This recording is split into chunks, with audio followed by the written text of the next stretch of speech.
자, 여러분, 트럼프 당선 후에 비트코인이 얼마나 올랐는지 아세요? 작년 11월에 66,000불부터 시작해서 올해 1월 약 11만 불까지 두 달 사이에 거의 66%가 올랐어요. 와, 근데 뭔가 수상해. 뭔가 냄새가 나. 이 트럼프는 말이죠, 원래 비트코인을 정말 싫어했던 사람이에요.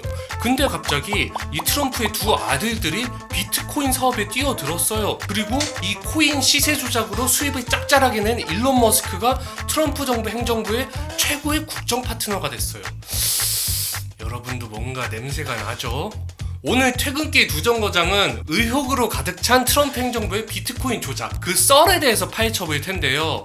오늘도 재밌는 영상 보기 전에 구독 빡! 좋아요 빡! 눌러주시길 간곡히 머리 숙여서 진심으로 제발 부탁드리면서 오늘 열차 출발합니다. 원래 이 트럼프란 양반은 말이죠, 부동산쟁이였잖아요. 비트코인에 관심이 없었어요. 지난 2019년 당시 트럼프가 초선 대통령일 때 비트코인에 대해서 뭐라고 말을 했냐. 나는 비트코인을 싫어한다. 이건 돈이 아니다. 변동성이 매우 크고 근거가 없다. 달러만이 유일한 통화다. 이날 비트코인이 10%가 빠졌어요. 1만 달러 선이 붕괴가 됐어요. 야, 근데 이때 만불이었어. 이때 샀어요. 근데요, 이랬던 트럼프가 2025년 임기 시작을 며칠 앞두고 갑자기 이런 소리를 합니다. 비트코인을 미국의 전략적 비축 자산으로 삼겠다. 이게 무슨 말이냐면은 미국이 정부가 나서서 비트코인을 매집하겠다, 사들이겠다. 당연히 호재 오브 호재, 극호재죠. 비트코인 가격이 갑자기 치솟으면서 역사상 처음으로 10만 달러를 넘어가고 거의 11만 달러까지 올랐습니다. 혹시 이때 어쨌든 이게 그냥 정부 정책이었으면 좋겠는데 매우 아주 수상한 정황이 있어요. 트럼프의 전략자산 비축 계획 발표 하루 전 한 익명의 트레이더가 약 2억 달러, 우리 돈으로 얼마냐? 3천억? 그 정도 규모의 레버리지 거래를 실행했습니다. 이 레버리지가 50배라고 하는데요. 이 선물 투자 안 해보신 분들은 감이 좀 없으실 텐데 이게 어느 정도로 위험한 투자냐면은 2%만 하락해도 그냥 전 재산이 청산당해요. 50% 레버리지면은 여기 태운 돈이 아무리 적어도 50억이 넘는다는 얘긴데, 한 끝인데 5억을 태워? 이거는 고니가 2분의 1 확률로 투자한 것보다 더 센 거야. 왜냐면은 고니는 어쨌든 심리전을 이길 자신이 있었잖아. 근데 이거는 2%면은 지가 어떻게 하루 2% 하루에도 금방 떨어지는 거야. 그냥 전 재산은 50억이 그냥 공중분해 되는 거예요. 그리고 결과가 어떻게 됐냐. 이 트레이더는 단 하루 만에 680만 달러, 그러니까 우리 돈으로 치면 한 100억 정도의 이익을 실현하고 유유히 사라졌습니다. 이상하죠? 무슨 돈 500도 아니고 50억이 넘는 돈을 저렇게 위험한 거래에 태우다니. 그래서 이 사건은 현재 조사 중입니다.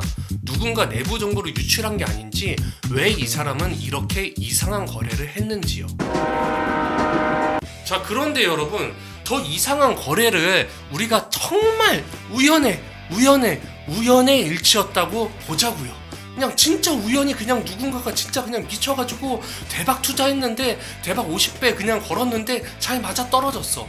뭐 그럴 수 있다고 쳐요. 근데 지금부터 말씀드릴 거는 정말 빼박인데요. 여기 월스트리트 저널 단독 기사를 보시면은, 자, 트럼프의 아들이죠, 도널드 트럼프 주니어와 에릭 트럼프가 비트코인 채굴 회사를 직접 운영하고 투자한다. 그러니까 무슨 말이냐면은 이 아들들이 비트코인에 관련이 있다는 얘기예요. 근데 더 주목해야 할 건 바로 이 대목인데, 얘네들이 그냥 채굴하는 족족 그 비트코인을 갖다 파는 게 아니라 여기 보면 리저브, 그러니까 쌓아두겠다.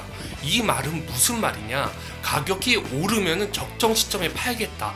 그러니까 시세 차익도 보겠다, 이런 말이죠. 이거 말만 채굴 기업이지 비트코인 사고 팔아서 수익도 낼 수 있다는 얘기잖아요. 그러면 이게 어떻게 이해 충돌이 되냐. 아들들이 열심히 비트코인 채굴해서 쌓아두고 아버지가 오 비트코인 최고 쌍따봉 전략자산 비축 이렇게 해버리면 비트코인이 훅 오르죠? 그럼 아들들이 갖다 파는 거야.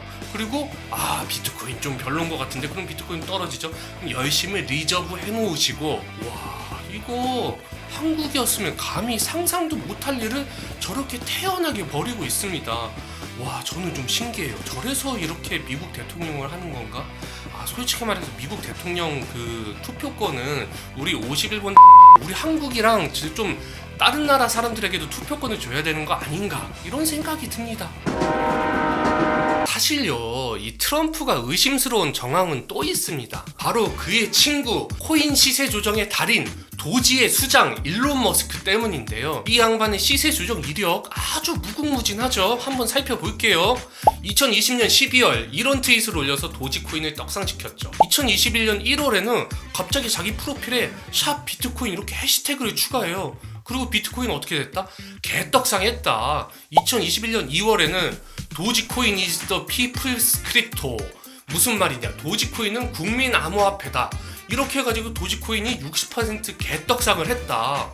그러니까 이건 그냥 대놓고 시세 조정을 하는 거예요. 너무 대놓고 하니까 어떻게 할 수가 없어. 야, 그거 시세 조정이야. 아니, 나는 그냥 도지코인이 짱이라고 말했을 뿐인데? 이렇게 되는 거예요. 머스크는 트럼프처럼 이렇게 아들을 통해서 우회적으로 코인을 보유하고 있는 것도 아니에요. 본인이 도지코인, 비트코인 다 거래하고 심지어 자기 회사인 테슬라도 비트코인을 보유했다가 팔았다 하고 있는 상황이죠. 그런데 이렇게 시세에 큰 영향을 주는 발언을 되게 거침없이 한다? 그러면 이 시세 조정의 최대 수혜자는 누구냐? 바로 일론 머스크다. 문제는 이런 일론 머스크의 행위는 한 번도 법적 제재를 받은 적이 없다는 겁니다. 그런 경험을 가진 머스크가 트럼프의 최측근이 되었어요. 일론 머스크의 경험, 트럼프의 거의 없다시피 한 윤리적 가치관, 이 둘이 결합하면 어떻게 돼요? 그냥 트윗 몇 줄로 시세 조정을 하는 게 아니라 정책, 그리고 공식 문서 이런 걸로 진짜 대놓고 시세 조정을 할 수 있다는 의미입니다.